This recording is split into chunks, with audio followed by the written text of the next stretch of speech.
여러분, 지금부터 들려드릴 이야기는 여러분의 상식을 완전히 뒤집을 것입니다. 저는 평생 세계 경제를 연구해 왔습니다. 산업혁명 이후 유럽과 미국이 시장을 이끌었죠. 하지만 지금 그 판도가 바뀌고 있습니다. 그리고 그 변화의 중심에는 한 나라가 있습니다. 불과 몇십 년 전만 해도 그 나라는 경제적으로 취약한 나라였습니다. 1997년 그 나라가 IMF 위기를 겪었을 때 세계 금융 전문가들은 단언했습니다. 이 나라는 절대 회복할 수 없다. 하지만 그들은 한 가지를 몰랐습니다. 경제를 성장시키는 것은 단순한 숫자가 아닙니다. 바로 사람들의 힘과 의지입니다. 그리고 지금 25년이 지난 지금 그 나라는 세계 경제의 중심이 되었습니다. 바로 대한민국, 한국입니다. 오늘 저는 그 기적의 이야기를 들려드리겠습니다. 조용해졌습니다. 학생들은 긴장된 표정으로 저를 바라보았습니다. 그리고 저는 천천히 말을 이어갔습니다. 자, 이제 1997년으로 돌아가 보겠습니다. 그날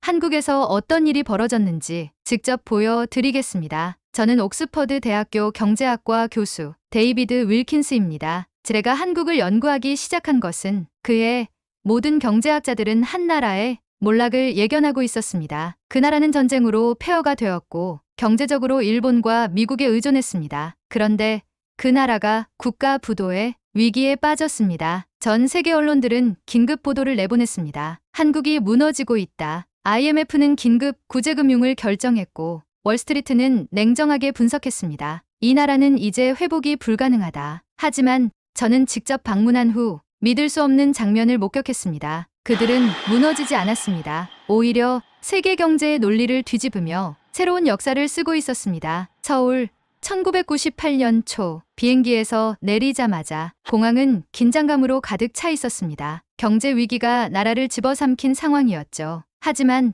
저는 곧 전례 없는 광경을 목격하게 됩니다. 서울 도심의 은행 앞 끝없이 이어진 긴 줄이 있었습니다. 대출 상담을 받으려는 줄인가? 그러나 가까이 다가가 보니 손에는 작은 보자기가 들려 있었습니다. 그리고 그 안에는 한 할아버지가 은행 창구에 올려놓은 금반지가 있었습니다. 이건 우리 결혼반지입니다. 50년 동안 간직한 보물이지만 우리나라를 위해 내놓겠습니다. 그리고 그 순간 할머니가 떨리는 목소리로 말했습니다. 우리 손주들이 살아갈 나라잖아요. 그때 저는 깨달았습니다. 이건 단순한 경제 위기가 아니었습니다. 국민들이 스스로 나라를 살리기 위해 나서는 순간이었습니다. 한국을 지킨 사람들이 있습니다. 전국적으로 금 모으기 운동이 시작되었습니다. 사람들은 자신의 폐물을 꺼내 들고 한 푼이라도 보태려 했습니다. 할머니들은 평생 간직한 금가락지를, 어머니들은 결혼반지를 기부했습니다. 어린아이들조차 돌반지를 내놓으며 눈물을 흘렸습니다. 그리고 단 3주 만에 227톤의 금이 모였습니다. 세계 경제 역사상 이런 일은 단 한 번도 없었습니다. 금융위기가 터졌을 때 대부분의 나라들은 해외 원조를 기다렸습니다. 하지만 한국은 달랐습니다. 스스로 경제 회복에 나섰습니다. 절망 속에서도 버텨낸 기업들이 있습니다. IMF는 한국 대기업이 무너질 거라 했지만 그들은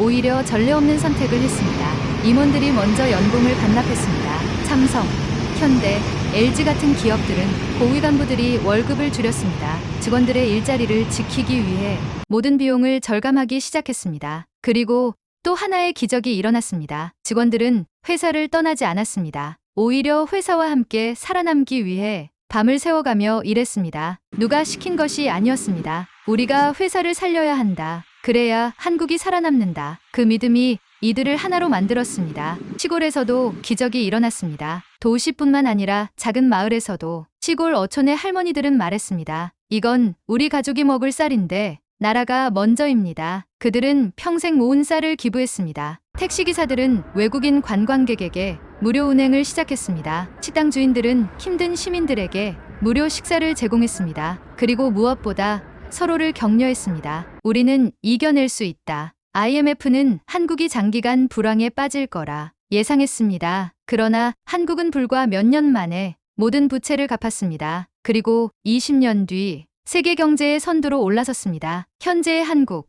그리고 변화하는 세계. 오늘날 한국은 경제 강국이 되었습니다. 반도체, 자동차, 배터리, AI, 오지, IT 산업. 모든 핵심 산업에서 최상위권을 유지하고 있습니다. 누가 예상했을까요? 한국이 반도체 시장의 70%를 장악할 줄. 누가 생각했을까요? 한국 기업이 세계 자동차 시장을 주도할 줄. 그리고 누가 믿었을까요? 한국이 문화 콘텐츠까지 장악할 줄. BTS가 빌보드를 석권하고 한국 영화가 아카데미에서 수상하며 게임과 드라마가 전 세계에서 흥행하는 것. 이 모든 것이 기적입니다. IMF 때 초등학생이었던 세대들이 한국을 살리기 위해 희생했던 세대들이 지금의 대한민국을 만든 것입니다. 이것이 바로 한국의 기적입니다. 일본과 한국, 다른 길을 걷다. 반면 일본은 다릅니다. 30년 동안 일본 경제는 정체되었습니다. 과거의 영광에 안주한 결과 젊은 세대들은 희망이 없다고 말합니다. 하지만 한국은 위기 속에서도 멈추지 않았습니다. 경제 위기 이후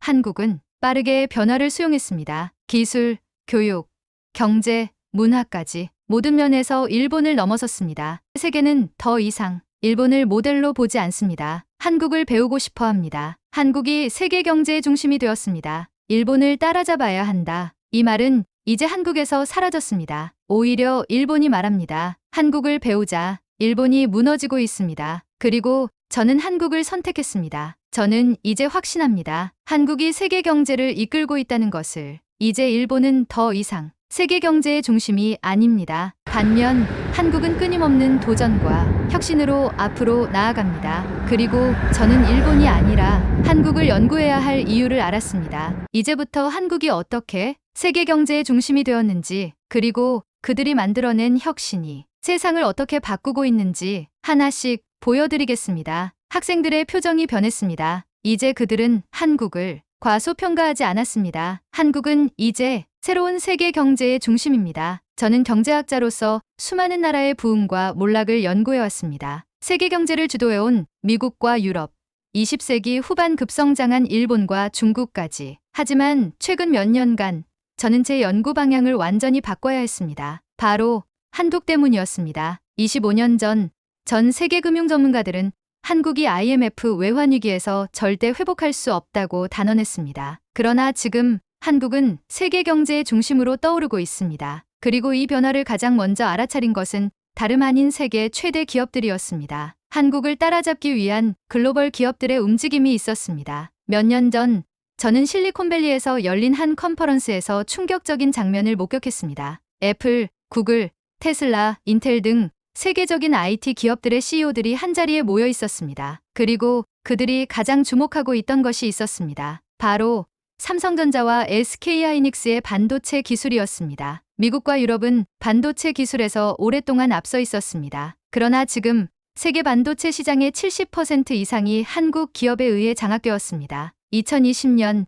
인텔의 CEO는 이렇게 말했습니다. 우리는 반도체 시장에서 한국을 따라잡기 위해 10년이 필요할 것이다. 10년, 선진국들이 한국을 뛰어넘는 데 필요한 시간입니다. 이것은 단순한 기술 문제가 아닙니다. 한국은 이제 세계 경제의 필수적인 존재가 되었습니다. 미국이 반도체 공급망을 안정화하기 위해 칩사 동맹을 추진했을 때 가장 먼저 한국을 끌어들인 것도 바로 이 때문이었습니다. 반도체뿐만이 아닙니다. 자동차, 배터리, IT까지 정말 대단합니다. 한때 일본이 독점하던 자동차 시장에서도 한국은 빠르게 성장했습니다. 2023년 미국에서 가장 많이 팔린 전기차 브랜드 중 하나는 현대와 기아였습니다. 전기차 배터리 시장에서도 한국은 LG에너지 솔루션, 삼성 SDI, SK온이 세계 시장을 장악하며 중국을 위협하고 있습니다. 그리고 무엇보다 한국의 기업들은 세계에서 가장 빠르게 움직이고 있습니다. 한 예로 테슬라가 전기차 배터리를 1세대에서 2세대로 전환하는데 5년이 걸렸다면 한국 기업들은 단 2년 만에 3세대 배터리 개발을 완료했습니다. 기술력뿐만이 아니라 속도에서도 한국은 압도적이었습니다. 경제 강국이 되기 위한 마지막 퍼즐은 문화산업입니다. 여러분, 경제를 성장시키는 데 있어 문화의 힘이 얼마나 중요한지 아십니까? 미국이 세계 최강국이 될 수 있었던 이유 중 하나는 할리우드와 팝 문화였습니다. 그렇다면 지금 세계에서 가장 강력한 문화 파급력을 가진 나라는 어디일까요? 바로 한국입니다. BTS는 세계적인 팝스타가 되었고 한국 드라마는 넷플릭스를 휩쓸고 있습니다. 2020년 아카데미 시상식에서 한국 영화 기생충이 작품상을 받았을 때 할리우드는 충격에 빠졌습니다. 그리고 이제는 한국의 스튜디오들이 할리우드로부터 직접 투자받고 있습니다. 경제, 기술, 그리고 문화, 이 세 가지를 모두 갖춘 나라는 세계에서 단 몇 개국뿐입니다. 그리고 그중 하나가 바로 대한민국입니다. 세계는 한국을 배우기 시작했습니다. 저는 최근 몇 년간 유럽과 미국의 여러 기업들을 방문하며 놀라운 변화를 직접 목격했습니다. 미국 실리콘밸리의 한 스타트업 CEO는 이렇게 말했습니다. 이제 우리는 한국을 연구해야 한다. 한국은 더 이상 작은 나라가 아니다. 미래를 만들어가는 나라다. 독일의 한 자동차 회사 엔지니어는 이렇게 말했습니다. 한국의 자동차 기술과 생산 속도를 따라잡으려면 최소 10년이 걸릴 것이다. 영국의 런던 금융가에서도 변화가 감지되었습니다. 2021년 세계 최대의 헤지펀드 중 하나가 발표한 투자 보고서에서 한국은 가장 혁신적인 경제 구조를 가진 국가로 평가되었습니다. 이제 더 이상 서구 국가들은 한국을 단순한 신흥국으로 보지 않습니다. 그들은 한국을 배우고 있습니다. 그렇다면 일본은 어떻게 되었을까요? 한때 아시아에서 가장 강력한 경제를 자랑했던 일본입니다. 그러나 지금 일본은 30년 동안 정체된 경제를 벗어나지 못하고 있습니다. 1990년대 일본의 경제 규모는 아시아에서 독보적이었지만 지금은 한국에게 따라잡히고 있습니다. 과거 일본 기업들이 세계 시장을 지배했지만 지금은 삼성, 현대, 네이버, 카카오 같은 한국 기업들이 더 큰 영향력을 발휘하고 있습니다. 그리고 무엇보다 일본은 변화를 거부하고 있습니다. 한국이 끊임없이 혁신하고 새로운 기술을 개발하는 동안 일본은 여전히 과거의 영광에 머물러 있습니다. 일본의 젊은이들은 취업난과 낮은 임금으로 인해 미래를 꿈꾸기 어렵다고 말합니다. 반면 한국의 젊은이들은 세계 시장을 무대로 삼고 있습니다. 한국의 기업가들은 실리콘밸리에 회사를 세우고 전 세계에서 투자받으며 글로벌 무대에서 활약하고 있습니다. 이제는 일본 기업들이 한국을 배우려는 시대가 되었습니다. 한국은 더 이상 따라가는 나라가 아니다. 저는 경제학자로서 미래의 경제 강국을 연구하는 것이 제 역할입니다. 그리고 지금 저는 확신합니다. 한국은 이제 더 이상 따라가는 나라가 아닙니다. 오히려 세계가 한국을 따라가고 있습니다. IMF 외환위기를 극복한 이후 한국은 반도체, 자동차, 배터리, AI, IT,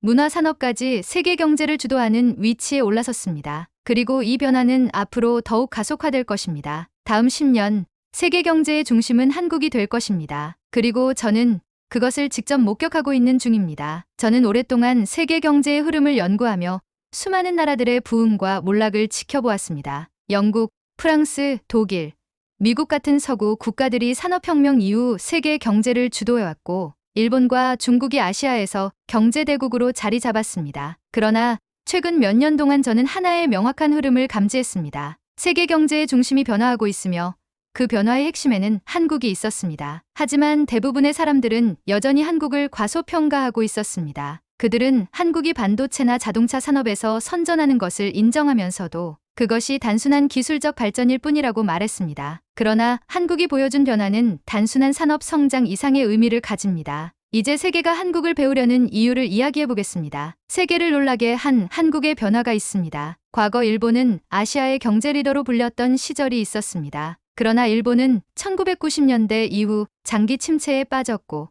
더 이상 과거의 영광을 되찾지 못하고 있습니다. 반면 한국은 경제 위기를 겪을 때마다 강한 회복력을 보여주었고 위기를 기회로 바꿔왔습니다. 1997년 IMF 외환위기 당시 전 세계 금융 전문가들은 한국이 장기간 침체에 빠질 것이라고 예상했습니다. 그러나 한국은 세계 경제 역사상 유례없는 속도로 위기에서 회복했습니다. 이 과정에서 한국의 경제 구조는 완전히 변화했습니다. 한국의 기업들은 더 이상 일본과 미국을 따라가는 것이 아니라 세계 시장에서 새로운 혁신을 만들어내고 있습니다. 이제 한국은 단순한 제조업 국가가 아니라 글로벌 시장을 주도하는 국가로 자리 잡았습니다. 세계 경제에서 중요한 것은 단순한 성장률이 아닙니다. 진정한 경제 강국은 변화에 적응하고 위기를 기회로 바꿀 수 있는 힘을 가진 나라입니다. 한국은 그런 나라입니다. 한국의 경제 성장 뒤에 숨겨진 힘이 있습니다. 세계 경제는 단순한 숫자와 통계로 설명할 수 없습니다. 성공적인 경제 발전 뒤에는 반드시 사람들의 노력과 문화적인 특징이 자리하고 있습니다. 한국이 이렇게 빠르게 성장할 수 있었던 이유는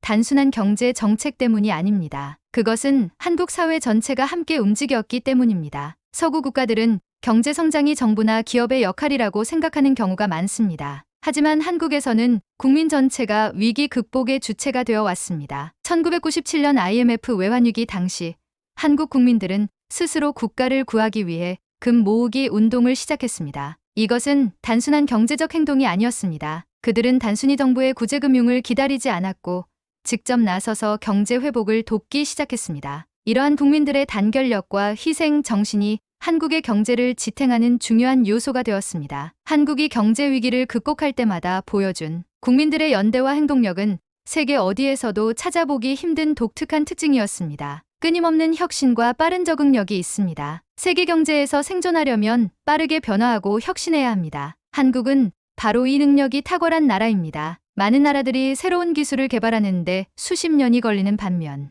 한국은 단 몇 년 만에 세계적인 수준으로 올라섭니다. 과거 한국은 일본과 미국의 기술을 따라가야 했던 나라였습니다. 그러나 지금은 반도체, AI, 전기차, 배터리, 오지, IT 산업에서 세계 최상위권에 도달해 있습니다. 이러한 변화는 단순히 몇몇 기업들의 노력으로 이루어진 것이 아닙니다. 한국 사회 전체가 변화를 받아들이고 기술 발전에 대한 높은 관심을 가지며 교육과 연구에 엄청난 투자를 하고 있기 때문입니다. 교육과 인재의 힘이 있습니다. 세계 경제를 움직이는 것은 결국 사람의 힘입니다. 한국은 세계에서 가장 빠르게 성장하는 경제 강국이지만 그 이면에는 강력한 교육 시스템이 존재합니다. 한국의 교육 시스템은 단순히 대학 입시 경쟁이 치열한 것만을 의미하지 않습니다. 그것은 국민 전체가 지속적으로 배우고 성장하는 사회를 만든다는 것을 의미합니다. 과거 한국은 천연자원이 부족한 나라였습니다. 그러나 인적 자원을 가장 강력한 무기로 활용하며 세계 경제를 이끄는 나라로 성장했습니다. 이는 단순한 경제 발전이 아니라 사회 전체가 학습하고 변화하는 시스템을 구축했다는 것을 보여줍니다. 세계가 한국을 배우기 시작했습니다. 최근 몇 년 동안 세계 여러 나라에서 한국을 연구하려는 움직임이 활발해지고 있습니다. 미국 실리콘밸리에서는 한국의 반도체 기술을 배우고 있으며 유럽 자동차 기업들은 한국의 전기차 배터리 기술을 따라가려 하고 있습니다. 과거에는 한국이 일본과 미국을 따라가야 한다고 생각했지만 이제는 세계가 한국을 배우려고 노력하고 있습니다. 한때 일본은 아시아의 경제 강국이었지만 이제는 한국이 새로운 경제 강국으로 떠오르고 있습니다. 이제 한국은 더 이상 단순한 신흥국이 아닙니다. 세계 경제를 주도하는 나라가 되었고 앞으로도 더욱 발전해 나갈 것입니다. 한국이 세계를 이끌어 갈 것입니다. 세계는 빠르게 변화하고 있습니다. 산업 구조, 기술 혁신, 교육 시스템, 사회적 가치 등이 새롭게 재편되고 있습니다. 그리고 그 변화의 중심에 한국이 있습니다. 세계는 이제 한국을 배우기 시작했습니다. 한국은 단순히 경제적 성공을 이룬 나라가 아니라 끊임없이 혁신하고 변화하는 나라입니다. 한국이 만들어낸 새로운 경제 모델과 기술 발전 방식은 이제 전 세계가 배우고 싶어 하는 대상이 되었습니다. 세계 경제의 흐름을 바꾸고 있는 이 작은 나라, 한국. 앞으로의 10년, 한국이 보여줄 변화는 과연 어디까지일까요? 이제 한국은 더 이상 따라가는 나라가 아닙니다. 오히려 세계가 한국을 따라가기 위해 노력하고 있습니다. 이것이 바로 세계가 한국을 배우려는 이유입니다. 강의실은 조용했습니다. 학생들은 제 설명을 들으며 깊은 생각에 잠겨 있었습니다. 이제 그들은 한국을 단순한 신흥국이 아니라 세계 경제를 이끌어갈 새로운 강국으로 바라보고 있었습니다. 그러나 여기서 중요한 질문이 하나 남아 있었습니다. 한국은 앞으로도 세계 경제의 중심이 될 수 있을까? 많은 나라들이 급속한 경제 성장을 이루었지만 그 성장세를 유지하지 못하고 정체되거나 쇠퇴한 사례가 많습니다. 그렇다면 한국은 과연 지금의 성공을 계속해서 이어갈 수 있을까요? 저는 단언합니다. 한국은 앞으로도 세계 경제의 중심이 될 것입니다. 그리고 그 이유를 지금부터 설명하겠습니다. 한국이 몰락하지 않는 이유가 있습니다. 세계 경제사를 보면 한때 세계를 주도했던 나라들이 시간이 지나면서 도태된 경우가 많습니다. 영국은 산업혁명 이후 세계 경제를 주도했지만 20세기 이후 미국에 밀려났습니다. 일본은 1980년대까지만 해도 세계 2위 경제대국이었지만 30년 동안 정체를 겪고 있습니다. 그러나 한국은 다릅니다. 한국은 세계에서 가장 빠르게 변화하는 나라입니다. 이것이 한국이 단순한 경제 강국을 넘어 앞으로도 세계 경제의 중심이 될 수밖에 없는 이유입니다. 끊임없는 혁신과 도전 정신이 있습니다. 한국이 지금의 자리에 오를 수 있었던 이유는 단순한 운이 아닙니다. 한국은 끊임없이 변화하고 혁신하며 새로운 기술과 산업을 선도하고 있습니다. 이제 한국은 더 이상 기존의 기술을 따라가는 나라가 아닙니다. 오히려 세계가 한국의 기술을 따라가려고 하고 있습니다. 반도체, 전기차 배터리, 오지, AI, IT 등 최첨단 산업에서 한국은 이미 세계적인 리더가 되었습니다. 그리고 이 혁신의 속도는 멈추지 않을 것입니다. 강한 위기 대응 능력을 갖추고 있습니다. 세계 경제는 끊임없이 변화하며 새로운 위기가 언제든 찾아올 수 있습니다. 하지만 한국은 위기가 닥칠 때마다 더 강해지는 나라입니다. 1997년 IMF 외환위기, 2008년 글로벌 금융위기, 2020년 코로나19 팬데믹. 한국은 이 모든 위기에서 놀라운 회복력을 보여주었습니다. 세계 경제가 혼란에 빠질 때 한국은 오히려 위기를 기회로 바꿨습니다. 그리고 이제 한국의 위기 대응 능력은 세계에서 가장 강력한 수준이 되었습니다. 한국의 경제 구조는 강합니다. 많은 경제학자들이 한국 경제를 분석하며 가장 놀라는 점이 있습니다. 바로 한국의 경제 구조는 너무나도 강력하다는 점입니다. 한국은 단순히 제조업으로만 성장한 나라가 아닙니다. 제조업, 기술 산업, 서비스 산업, 문화 콘텐츠 산업까지 모든 분야에서 균형 잡힌 성장을 이루고 있습니다. 과거에는 반도체와 자동차 산업이 한국 경제의 중심이었지만 이제는 K 콘텐츠, IT, AI, 바이오 산업까지 빠르게 성장하고 있습니다. 이러한 다각화된 산업 구조는 한국 경제가 앞으로도 계속해서 성장할 수 있도록 만들어줄 것입니다. 세계가 한국을 배우고 있습니다. 과거에는 한국이 일본과 미국을 배우던 시절이 있었습니다. 그러나 지금은 반대입니다. 이제 세계가 한국을 배우고 있습니다. 미국 실리콘밸리는 한국의 반도체 기술을 배우고 있으며 유럽 자동차 기업들은 한국의 전기차 배터리 기술을 따라가려 하고 있습니다. 전 세계 대학들은 한국의 교육 시스템을 연구하고 있으며 글로벌 기업들은 한국의 기업 문화를 분석하고 있습니다. 이제 한국은 경제뿐만 아니라 전 세계가 참고해야 할 새로운 모델을 만들어가고 있습니다. 한국의 젊은 세대, 그리고 글로벌 도전 정신이 있습니다. 한국이 앞으로도 세계 경제의 중심이 될 가장 중요한 이유는 바로 한국의 젊은 세대들입니다. 한국의 젊은이들은 더 이상 국내 시장에만 머물지 않습니다. 그들은 실리콘밸리, 월스트리트, 런던, 베를린, 두바이 등 전 세계에서 활약하고 있습니다. 이제 한국의 기업가들은 글로벌 무대를 당연하게 생각하며 세계 시장을 목표로 창업하고 있습니다. 이러한 젊은 세대들의 글로벌 도전 정신은 한국이 앞으로도 세계 경제의 중심이 될 수밖에 없는 이유입니다. 한국은 이제 세계 경제의 새로운 중심입니다. 과거 세계 경제의 중심은 유럽이었습니다. 20세기에는 미국이 세계 경제를 이끌었습니다. 그리고 이제 21세기 세계 경제의 중심은 한국이 될 것입니다. 한국은 단순한 신흥국이 아닙니다. 한국은 이제 세계 경제를 선도하는 강력한 국가가 되었습니다. 이제 세계는 더 이상 한국을 과소평가하지 않습니다. 오히려 세계는 한국을 배우려 하고 있습니다. 이제 한국은 더 이상 따라가는 나라가 아닙니다. 오히려 세계가 한국을 따라가기 위해 노력하고 있습니다. 그리고 앞으로의 10년, 한국이 만들어갈 변화는 과연 어디까지일까요? 세계 경제의 새로운 중심,